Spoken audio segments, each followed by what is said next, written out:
I just want to give you a bit of an insight into the AFL Enjoys team. We're a bunch of unique individuals, Matsa, Sfenda, and Dean. We're going to engage with our minds and our hearts. We're going to exchange ideas, thoughts, and even our energy. And to speak from your heart, you need to have courage. You need to be honest and authentic. We're not always going to get it right, and sometimes you're not going to agree with us. But that's okay, because just like you, we care. Just like you, we're passionate about the game.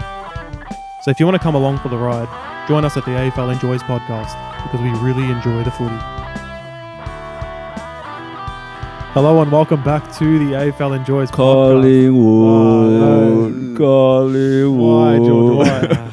The Carlton fan guys. Should I or shouldn't I? The Carlton fan guys. Come Should on, I just man. ruin the intro straight away? You know what? Fair enough. The Collingwood Pies did it, mate. 4-point winners yesterday. They were the best team all year, let's be honest. And they were the better team on the day for me. Yeah. Look, it was a bad day for Australia, I think, in general. Mm-hmm. I tend to disagree. I think the real winners here are the fans. What a great game that was. Well, that's true. But that is the most like commentator thing to say. The real winner here is the fans. Like, you know, the outcome wasn't the winner, but the process was good. True. Yes. Oh, man. We Matt and I went out last night. We were going to go to Fitzroy, but we did a detour through Swan Street. The scenes, bro. That's crazy. It's crazy, man. Like, there'd just be random like girls just floating around being like, "Oh my god, we won!" And it was like the first. It's like the first time they heard it. Yeah. That's how they responded. It was like, but every time it happened 7 hours ago, and you're reacting like it just happened. It was. They're just walking down the street. Collingwood. Oh, man. Then just back to their life again. How many times do you reckon they sang the song on that little fan bus thing? Yeah, so there's two main piles, right? There was one pile closer to the G was on like a minivan or something like that, and they were just like a party bus, and like they just went Collingwood. Then they sung the song, and then Collingwood, and then like, what do we say now?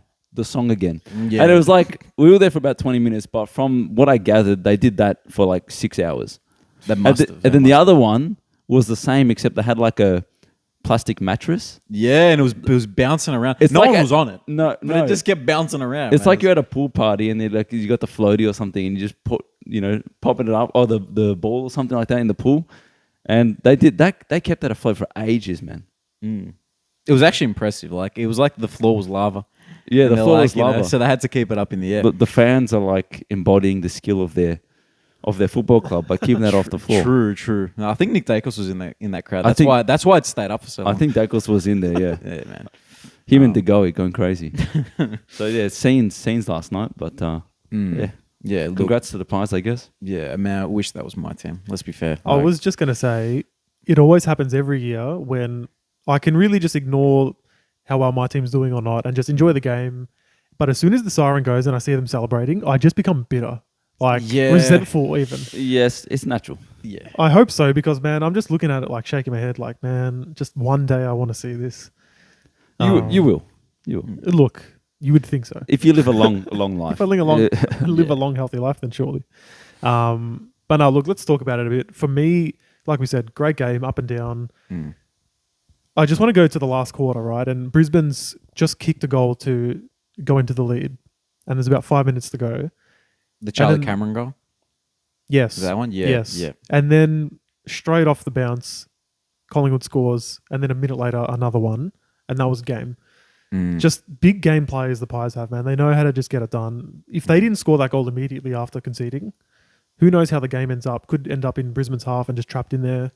They could have time wasted a bit. Like, it was just such a clutch moment, man. Well, even, man, like after that, like with 90 seconds to go, Joe Danaher from 30 meters out, I'm not wasting any time. I'm just going to snap it. Yeah. Like from directly in front, I'm going to snap it, got it straight through and sent them going again. So it was just drama until the last minute. Well, they're both very skillful teams, right? And they both took their chances. I thought Brisbane was more efficient.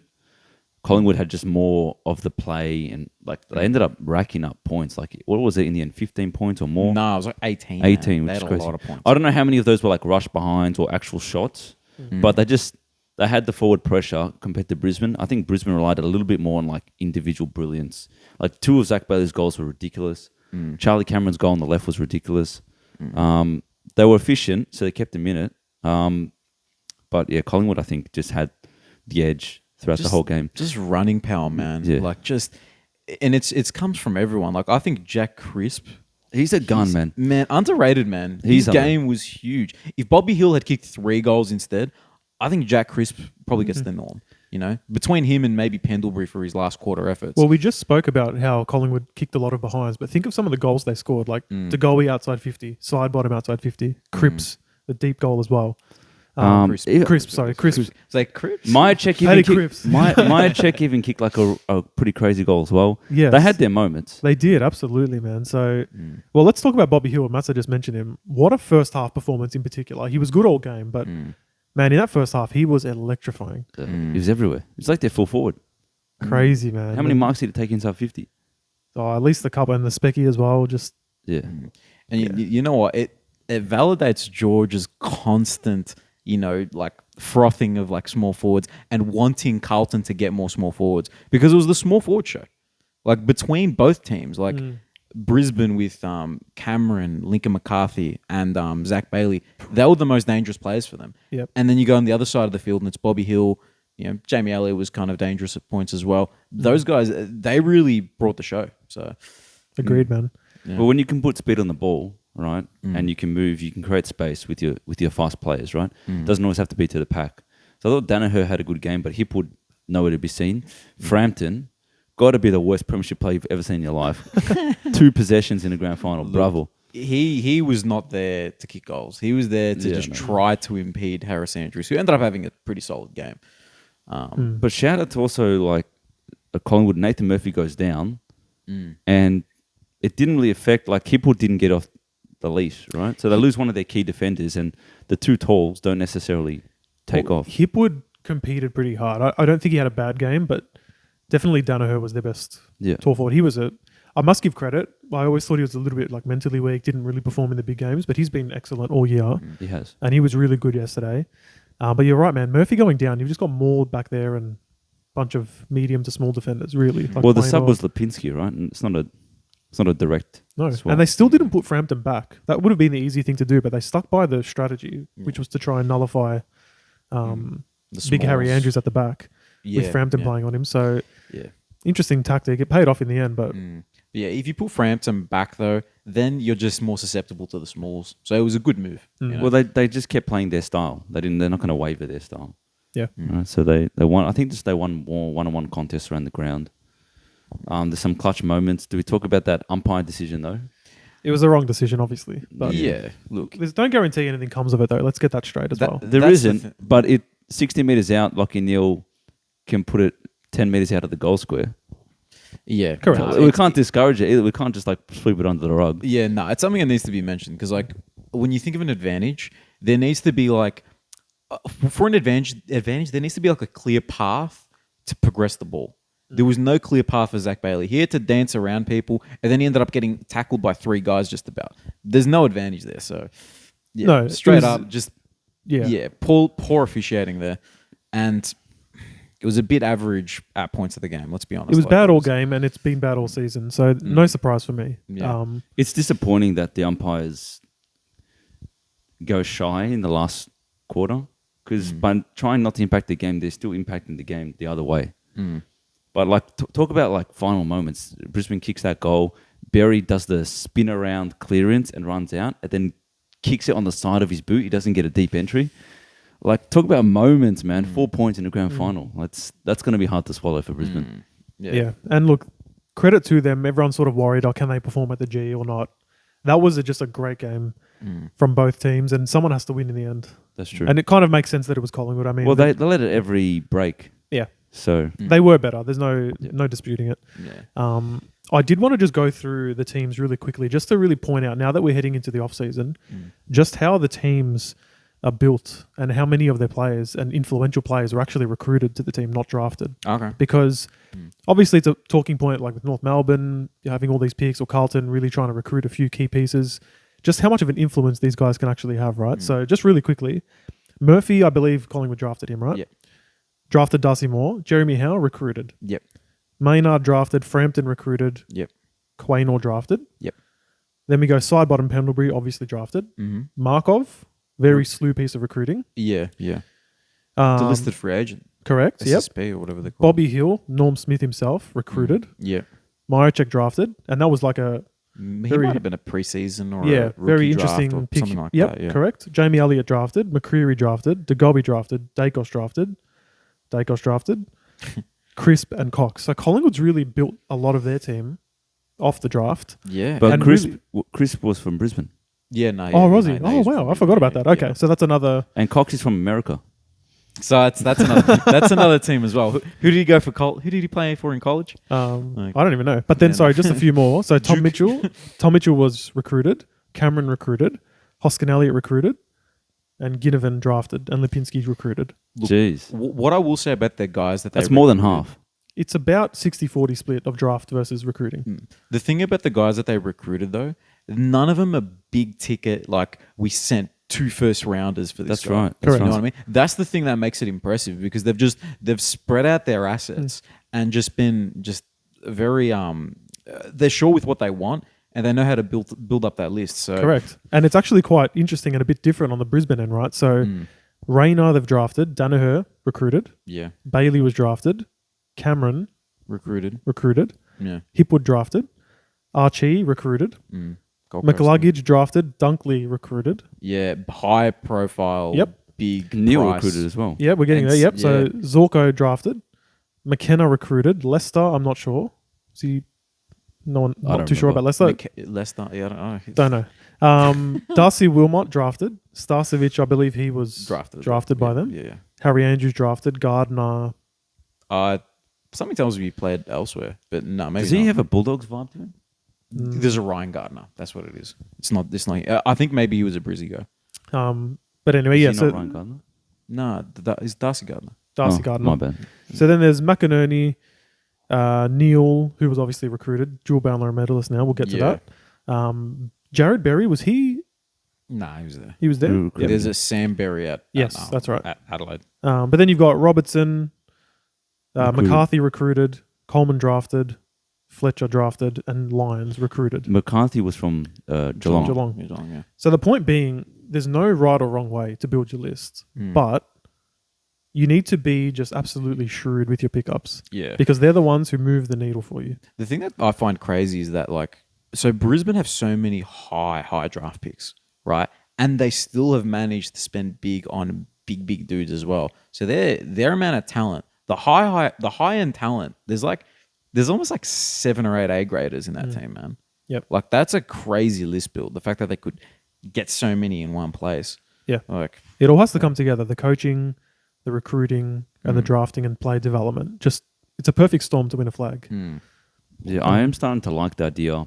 I've always kind of naturally thought you draft, you get some really nice draft picks, they come good.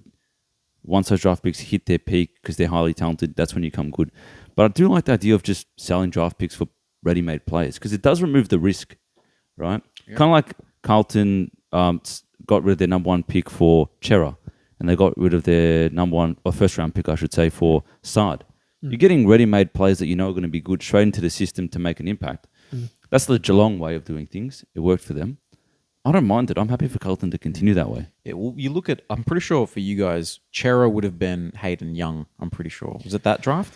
I don't remember, to be honest. But let's say it was right. Yeah. I think it's a break even. It's a break even if not you guys win because Chera is a gun mid. Yeah. Hayden Young hasn't officially stamped himself yet. I think he probably will. But He will, yeah. You know, you're getting more years you're getting a quicker result from the Chera. But if you look at the Carlton example quickly, right, they've just delisted Lockie O'Brien, pick 10. Paddy Dow was a pick 3. He might go to St Kilda Yeah, for like a 3rd round pick probably or for nothing. Or maybe for nothing. And yeah. Sam Petresi-Seaton is a pick 5. So each year, you give off your pick 3 for a gun small forward, you give off your pick 10 for a gun small forward, and you give off your pick 5 that year for a gun something. Key defender or whatever. Boom. But it's circumstantial though as well. Like, Because if they were guns, he'd be fine. yeah. But there's risk in picking even a top 10 player. There's still risk. They don't always perform. They don't always make it. No, Correct. for sure. And it depends on what your team actually needs as well. Like if you've got a stacked midfield and you're giving up a pretty high quality pick for another midfielder, well then you're not really improving your list in my opinion. No, you got to know, your team needs to know where they're at to make the right decisions. Exactly. Not every team understands that. Yes. So yeah. But no, I just thought it was interesting. And like Yeah. Matsa said, like the small forwards have such high currency. I think a certain wizard, Nick Watson's draft stock has rise without him even kicking a footy on the weekend. Yeah, I reckon it must have, man. It must have. Like now that North will most likely have 2 and 3, surely one of those is him. Like It'll be I'm interesting, sold on yeah. him now. I'm not gonna lie. It's going to be interesting. We'll go through it probably in the coming weeks. Yeah. I think Trade Radio is back on Monday as well, so probably some news filtering through every day. Yeah. So if you don't want to listen to their boring voices, you can come listen to us instead. Awesome. We did touch on Lockie Neal, Jewel Brownlow. Let's just go over that real quick. Yeah, we didn't. We haven't had a chance to really chat about the Brownlow situation yet. No, well, we watched it and we recorded the last pod right before we started watching the Brownlow. And Yeah. I tipped Petrarca. We had a interesting Rozzy shout from Matsa. And who did you say, George? I said Butters, but Butters. I said the Smoky Sinclair. Yes. Did all right. Yeah, I he remember did he said okay. 18 votes, and he cleared that by like round 20 or something. Yeah, he so, got the 21 or something like that. So that's not bad. Good show. But yeah, Lockie Neal, Jewel Brownlow medalist. Could have had 3 if Cripper didn't. Yeah. Did that's get suspended mental. last year. Maybe it's just it was just evening the score with Lockie. Who knows, man? I think he's obviously the type of player that understand. Well, he's just the perfect player to poll votes in the way that the votes are recorded, right? So the Brownlow, the umpires obviously do the votes. For whatever reason, he's the perfect player, and they just look at him and they give him the votes the way that it's currently recorded. So he's just the type of guy that's just going to keep polling throughout his whole career, especially because they're aware of him. But there's some really strange results. Like I would have thought that Dunkley had a more impressive year than Neil. How many votes did Dunkley get in the Brownlow? Yeah, it was less than 10. 3, I think. 3 votes. I don't think know from, if it was 3. From memory. I wouldn't mind checking it. my I think it was 3. We'll clarify. Chera had the best midfield year for Carlton. 2 votes. He needs a more showy haircut. The Yeah. shaved head just doesn't It's really ugly, do me. bro. It's a It side is. bottom. Yeah, He kicked how many this- votes to side bottom? He kicked this amazing goal, and all I can think is, bro, do something with your hair, bro. I mean, I don't know his personal situation, but let it grow out a little bit more. Yeah, maybe or like wear a wig or something. I don't know, bro. I reckon just maybe leave the shaved head, just let it flow at the back a little bit. Something so you can stand out a little bit. Because then when you spin around, you do a little twirl, the hair start flowing. Well, case it's in a bit point, more. to that point, on the run. It's Horn nice. Francis getting himself 3 Yeah. votes for a 13 disposal game with like 7 clangers. So you know what happened? Surely what happened there was that, look, I'm gonna get like another guy who looks exactly like me to also have a good game every game. Bergman. Miles Bergman. Like, I don't understand how he could. Oh, you reckon that's what happened? That's so Surely. funny. It must be, man. It must be. Like, It doesn't make sense. Even Yeah. John Ralph, that media guy, journo, who seems to be like the voice of the AFL, never really gives his opinion, just more of a news reporter. Even he tweeted out, like, I just literally rewatched that game. There's no way this guy gets 3 votes. Yeah. So if he's saying it, you know something's up. yeah, and it was one of those like a bad Horn Francis games, like one of those games that like Deano and I, because we're North fans, we love those games. Like, It's he threw the ball in anger at one point, Yeah. gave away a 50. How is that the fairest player on the ground? You're joking. Anyway, I do have a solution for the Brownlow though, right? So everyone's saying, oh, just make it the coaches' votes. I'll make it the players' MVP. I've got an idea, yeah? When the Brownlow starts, you factor in already the coaches' votes and the players' MVP, and you start from not 0. You start from wherever that combined starts you, and then you let the umpires have their say. So it's a tri-fold, coaches' influence, That's so I've never players' I never influence, thought of that. umpires' influence, and then we have a winner. What do you reckon? See, that's everyone involved in the game is getting a vote. As on I the say, Brownlow. you weight it equally, so don't have it currently like 10 for the coaches, and everyone just does a 3-2-1 every game, or a 10. Maybe the coaches vote's a bit more fair, so everyone can get their points staggered. But So are you saying like basically? So they because I think you need to read it out the same way, right? You still need to read it out as 3-2-1, 3-2-1. But you're saying that they accumulate the votes from everything, and then they determine the 3-2-1 based off that. He's saying it's adjusted. adjusted. So say the coaches votes keep it the same. They give 10, 9, whatever. Whoever they gave the 10 just gets transferred into like an algorithm to like the 3.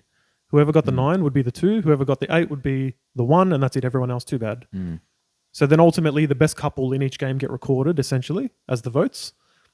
Players do the same. And then on Brownlow night, it unveils like what's the leaderboard, or like maybe the week of where are we at, Look, something like So that. complicated. it's a bit complicated. It's a cool idea, but the Brownlow, the 3-2-1 Brownlow thing is great. It just needs to be done a little bit faster at points, and they just need to shut up and. No, so the Brownlow votes will get added onto an established leaderboard already. You know what I mean? Look, I don't mind it, but I think just change the votes themselves. You know what I I- mean? I like the idea. But I'm just discussing. Ultimately, I agree. Just be better at doing the votes umpires, but like that's not going to Yeah. happen, right? So the interesting thing, what I was thinking, like Lockie Neal, I think it's kind of crazy to criticize him because first of all, it's not his fault. Second of all, he's an amazing footballer, incredible midfielder, one of the best we've seen over the last 5 years. But he just didn't deserve it this year. That's the problem, right? But at the same time, who were the players that we thought were going to poll well? Petrarca, Butters, Bont, Dacos. Neil we didn't have up there. Goulden, no one surprised. A few others. They were all still at the top. So it's not like it's completely flawed. We still had a pretty good understanding of who was going to poll well. It's just disappointing that the final result was someone that we just felt like didn't have that year. Because if it's only a couple of votes, 1-3 voter changes everything. And the famous one for Neil was the 20 possessions one, where like Cameron had 7 goals or something like that, and it just didn't make any sense. Fair enough. And Dacos also apparently didn't poll when he had like 30-something possessions and 3 goals or some crazy performance he didn't poll. So that kid could have won it missing 4 games. It's interesting, isn't it? It's fascinating. But yeah, so we've spoken a bit about the granny, a bit about the Brownlow. Anything else in the know what? news? Since we're talking about the Brownlow, how about a way too early prediction and a smoky for next year's Brownlow? Sam Walsh. As the prediction or the smoky? No, he's the prediction. He's the Ooh. prediction. Carlton will be good, or they should be good. If he's fully fit, I think he's going to come out firing. The umpires know who he is, so that he won't get confused with Horn Francis or Bergman. That's my Carlton biased pick. The easiest pick would be Dacos, because how is this guy not going to get better? And how is he not going to poll in every game? How is he not going to win 4 Brownlows, this guy? Freak. Yeah, true. Smokey? I guess, yeah. Oh, I don't have a prepared answer. Who's the Smokey? We'll get back to you, Smokey. All right. Okay, go ahead. Yeah, have a think. Yeah. So my initial thought was Goulden, because obviously he polled so well. Now he gets noticed a bit more. I think there was a few games where he should have had more votes, and now that the umpires will acknowledge that, they'll just give him the 3 votes a bit more often. As a Smokey, that's a bit of a tough one, because like usually you're pretty much predicting a breakout. You know what I mean? You're predicting a breakout, and look, here's one out of left field, right? If this guy continues to play in the midfield like he did at the back half of the season, Hayden Young. Oh, Such a bold prediction. wow. Yep. You know what? You did ask for a smoky. There's your So Smokey. that's a Smokey right if there. Hayden Young plays in the midfield, because look, the way I watch him, right, he could be the Jack Sinclair / Jordan Dawson of next season if he plays in the midfield, because he's got a great kick as well. So they're going to look to get his kicking further up the field, and he was leading tackles many times when he was playing as a midfielder. So it's not just the kicking. So there's my very wild Smokey. Interesting. I think the actual guess is Nick Dacos. It's hard to look past him, but I will say something tells me the Bont has another level to go to again. He's almost is a Smokey nowadays, because kind of like Almost. he just can't. He's had a couple of amazing seasons. How he didn't win the Brownlow this year is mental. Yeah. Given that what we've seen from his fantasy scores and what the output is, the first half of the season he was getting 13 clearances a game. What else do you need? Like, what more do you need to do? Yeah, that's true. It's pretty crazy. Do you guys have any other wacky ones or not? Look, I don't know how wacky it is, given that he did pretty much poll well every time we won LDU. Yeah. I think he's the kind of guy that catches the eye and could I poll well. actually like that one if he's fully fit. If he's fit and we win, say, 7 or 8 games instead of 3 or 4, there's a chance. Yeah, because you look, I think he had polled 13 votes in a 3-win season. So whenever we win, he seemed to get the 3 votes. So that's something. And if you're losing in close games, you can still get 3. As we saw this year, guys polling 3 in losses. So I'm just trying to think of which team I think is going to improve. Right, I think some team like a Gold Coast could come up under newer coaching, and I think someone like a Noah Anderson who polled well could go a step further, especially with support from Took Miller as well. So I'm gonna go Anderson for a little Nice. smoky. No, I like it. Interesting. I like man. it, lads. We didn't mention actually the other week. Uze is now the coach of Richmond. Just thought I'd throw that out there. Yeah, shout out to Adam Uzo. I work with his cousin, so you there know, you go. yeah. So he's a friend of the pod, basically. Friend of the pod, Adam Uzo is he's now the coach. Shout out to Jace, good kid. Oh, another shout out to Caden McDonald, friend of the pod we saw last night. Yeah, man. Look, I don't know what bar or club that was that had him waiting at the front of the line with his Yeah. missus. Just get him in, bro. I don't know if it was his missus. I don't know. Sorry, Caden. Maybe it was a side thing. But like, straight up, like Caden McDonald should not be waiting. No, He should especially not be not on the grand final night when they've blocked up all of Swan Street for footy. But he should have just, like, honestly, instead of showing an ID, he should have just shown his He's TikTok. too nice of a guy. Yeah, no, you're right. And He he- does seem like a very genuine, you know. He does, right? He's Yeah. looking at me. He's like, is in like he could tell I kind of knew him, Yeah. or he's liked one of our videos, so maybe recognized us. Maybe, no, he did like That one is of our TikToks. that is such a bold call. But anyway, and I'm like, Caden McDonald is like, hey, bro, we did the, and then he's like, how's it going? I'm like, like I couldn't find words, so I just walked off. But Shout yeah, out to that was Caden. nice. Yeah, no, that was a cool moment. That was a cool moment from yesterday. Nice boys. Sorry to just have dead air for a second, but I'm just bringing up our ladder prediction from the start of the year. Oh no! We're gonna have a Ooh, quick I'm look at it. scared, Man. Oh, no. I don't want to see We this. need to have a quick look at it. Sorry. All I know, all I can remember is someone put Richmond high up, and I hope it wasn't me. Look, I'm not gonna. There I might have been. don't have who did what, unless you can remember who. Look, Okay. I remember the order. Okay. George had the first one. Okay, so it was- George. Are you Melbourne. sure? Well, I'm in the middle. Why would I have the first one? We usually do snake order. But at the time, there was no tradition at that time. That was the first episode, bro. You know what? Traditions I remember went- because I picked the second team, so it must have been me after George, and then back around to Matsa. That's so Yeah. wild. Okay. Yeah. So George, you thought the first team would be Melbourne Demons. Yeah, no, I Okay. remember that. Okay. I remember Not that. a bad take. No, not bad. No, Okay. what were they, third, fourth? Yeah. And look, they didn't have Clary. Their forward line didn't really fire. Hmm. And they did finish. You know what? Can one of you bring up the ladder from this year? Just so I'm not going Yeah. back and forth. And they did finish in the 4. So, you know what? You were right in a sense that they were close. Here's where things get a bit whack though. Straight away. Straight away. So I thought that the reigning premiers would actually make the top 4 Who'd have thought, and finish man? second. Who'd have thought? And I was wrong by picking Geelong second Wow, they finished 12th. because they finished 12th. So I was 10 off. That's That's my disgusting, bad, man. boys. That's my bad. See ya, buddy. Matsa was pretty good with his guess of Brisbane being 3rd. So there you go. Yeah, well done, that's- Matsa. that's You were good. one off. Yeah, it's a good pick. I have a feeling that's one of the closest So ones. the we're other thing gonna we've got to say is we didn't pick these independently. We picked them one at a time. get. Correct. So if some person decides to put one team up there, We if all it's a- suffer. Yeah, we all suffer. That's why I'm calling out who did what. Yeah, that's good. That's good. So rounding out the top 4 was George. Again, thinking that a team that played in the grand final would be Sydney- good, Sydney. and he put Sydney 4th. Wow. At least I made the 8 in the end. Even That's though right. they shouldn't Thing is, have. I'm thinking, did we do just a straight order? Did we do a serpentine order for this? No, I remember the next pick. And Okay, this yeah. is my bad. Again, Yeah. actually, Dogs. This is dogs, isn't it? no, this is worse, I think. Worse than the dogs. I've had a bit of a mare, I think. Oh, So here we I've go. gone Richmond at 5th. Yeah. Oh man, there we go. That's where it was. Look, I'm scared of in all my 13th, bro, defense, they recruited pretty well, and Yeah. Lynch was injured all year. Not saying they would have finished 5th, but like I expected a bit more from Hopper and Lynch and all those boys. They had Anyway, a weird season. 6 would have been Matsa picking the dogs. Yeah, At there we 6th. go. There's my bad pick. Never, look, they never were back ninth. never back in a Bevo team No, again. you're right. No. Finish with this guy. If you're probably listening or watching, you're thinking, where the hell are the Pies? Yeah, no, Not you- yet. At 7th was George picking Carlton. 5th, baby. 5th. Hey, look, man. 5th. Did I've you just sold think- it, man. I've Did just you sold it. think at that time of saying that you were going to undersell the Blues? No way. dude. Truthfully. No way. Oh, man. I wasn't being modest, bro. I was being like ambitious. Yeah. Yeah, I remember. I'm like, come on, Georgie. Like, but Alright. yeah. So it turns out I've got a bit of sense after all, because then I go Collingwood at 8th. So you're welcome. Thank you for doing that. Man. Okay.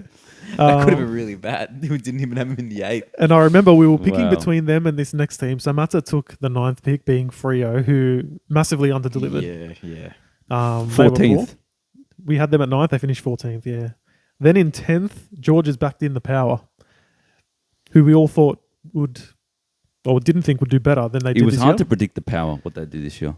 Correct. Look, they've come in the top 4 but got bounced. So overall, they can look back some highs in the season, but definitely Not good enough in the finals. And then we have at 11th, I went the Crows. So that was a bit of a reach at the time. Yeah, that was a great pick, man. And I think that's probably my best pick so far. But they really should have. Would they have been in the 8 if it wasn't? If it wasn't for that incident, just about, yeah. Yeah.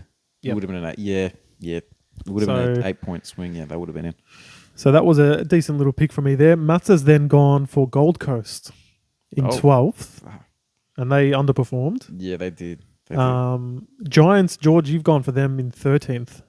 What was that? The Giants are 13th in our ladder here. See, here it's just a big mess.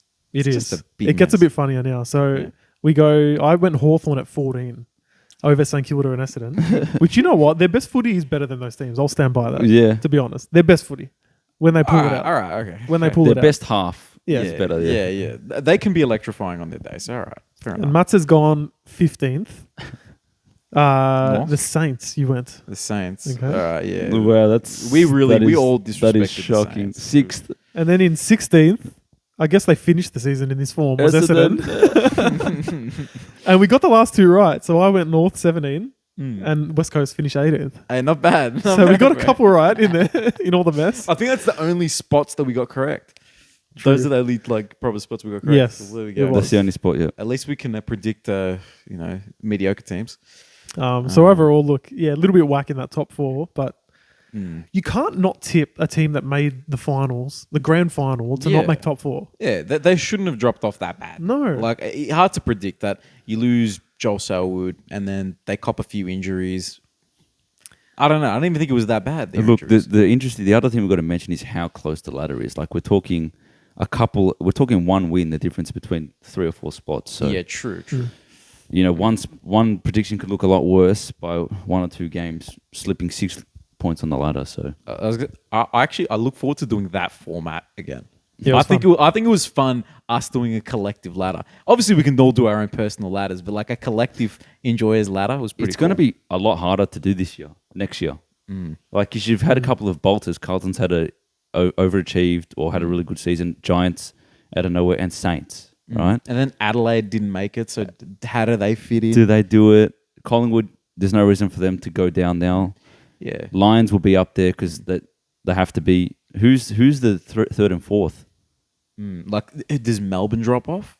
I don't think so. I don't think They've so. still got enough good players for the home and away season. But like Giants, super dangerous. Yeah. Carlton's going to aim for top 4. Does Sydney bounce back up? I think. Why would Port fall away? I think the trade period and the free agency and all that, I think that's going to really heavily influence what we do. Like what's the difference between, say, if Carlton had a good off season versus if GWS did and things like that. I think that's going to have a bit of a role. Well, that's right. And speaking of that, so on Monday, Trade Radio starts. I think the trade period. Oh, is it the free agency that opens up first or the trades? Oh, Can't remember. It's probably free agents. Anyway, we've got a bit of that for a week, and in about a month's time is when the draft is. Like late November, 20th, I think, or 21st. This is North Melbourne's time to shine, baby. I've been waiting, boys. Extra picks. We can actually talk about something positive, hopefully. Mate, you win in September, in October and November. That's all I'm going to say. Mate. So that Carlton, facts. Carlton's linked with the other Holland's brother, Elijah, from Gold Coast. Yeah. Ah. I don't mind him, but I don't know a lot about him. He hasn't played much football. Yeah. He was really highly talented and he had the ACL. Top 5 pick, I believe. So is he your Holland's brother? Yes. Oh, they're brothers. There you go. Look, I think with Elijah, he's the typical strong, bigger bodied, medium forward / midfielder. Yeah. But he doesn't really have the tank to go in the guts. But he can be a game changer on his day. Like when he has played for Gold Coast, he's looked really good. But they just haven't seen him, obviously as part of the plans. Maybe I get the feeling like that clubs stop playing players when they think that their heart's not in it and they want to go. Like Zach Fisher, do you really think that he deserved to get omitted right at the end of the season? Was he that bad where he deserved to get dropped? No, Zach Fisher's not a bad player, but I wouldn't have played him. Wouldn't have played him. But I feel like he was wiped from even the emergencies. He was, but we had a full list. Like we didn't have any injuries, so there's a couple players that were unlucky to miss. Fisher, he dominated the VFL all year as a midfielder, but then he can't play midfield in Carlton's list, so they've put him on the half back line, and then he's getting 30 possessions every game. He's going to go, I think. Yeah, he's Paddy good. Dow, That's what I was getting at because he's been linked with us. Paddy Dow, I wouldn't mind keeping, but I'd understand if he wants to go because I think he proved this year that he still could be an AFL player. Averaging like 20-something possessions and like 5 clearances or something in that period of time against tough teams. Like, It's valuable for a team like St Kilda or Essendon who don't have that depth in the midfield. yeah. They need that type of player. You know, he's gonna have to go. But they're handy to have. Like, if Carlton gets 1 or 2 injuries in the midfield next year, Ed Kerno's gone. If Dow's gone, but it can get, you need those players. You'll probably just replace him with another guy who's happy to be fringe. Yeah. I don't know who that is, but yeah, there's quite a bit of movement happening. Like Port's had a few players want to go there, like Jordan Sweet, Radigalia, Zerk Thatcher. Bombers trying to bring in Goldie apparently. Yeah, but apparently Collingwood are in for Goldie as well, which is crazy. Yeah, but look, he's at least better than one of Cox or Cameron. Yeah, but those guys have just won the premiership, man. Like, true. Goldie's an interesting one. Where does he go? He's guaranteed a contract? Yeah, he's going to go. Someone's going to pick him up. Someone wants. There's no doubt He's about looking it. for a 2-year deal. North's only giving him 1, so yeah, it is what it is. And we shouldn't be giving him a 2-year deal. You know what I mean? That's just it's not. It'd be irresponsible for us to be doing that. To be honest with you, It is what it is, man. Yeah, like we need to move on. So yeah, Mackay is obviously one of the big ones left that hasn't nominated exactly where he's going. What was that? Said Mackay. Mackay. He picked Essendon. Oh, has he? Officially?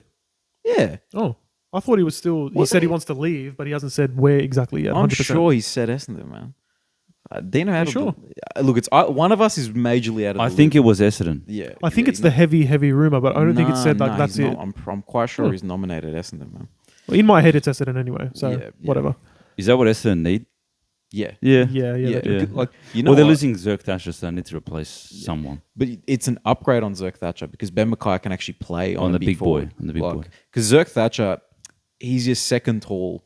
I think maybe he can play on a guy who's a leading player because he's kind of quick and has long arms, but he's not like. And actually, Dean was saying this earlier. There's not many actual dudes who can take a big boy like Kerno or a Tom Hawkins and can nullify them. There's not many of them out there. So, it's an upgrade there, and it allows if Mackay's fit, it makes really a really interesting Supercoach prospect in my eyes because then he can play the Stewart/Sicily role. But Ben Mackay. No, Ridley. Oh, Ridley. It opens sorry. up Ridley. Yeah. Apparently, they're best mates. Is an interesting thing. So Ridley's like, bro, can you please come down so I can be a good Supercoach player? Like, it must have been. It is interesting when the trades are linked to players and the players are really good mates. Like Zach Fisher and Griffin Logue are best mates. Oh, well, there you go. And Glogue's like, hey man, North Melbourne are handing out big contracts. Come over, man. But it's going to be exciting, man. I think a lot of teams. This is where the hope's built.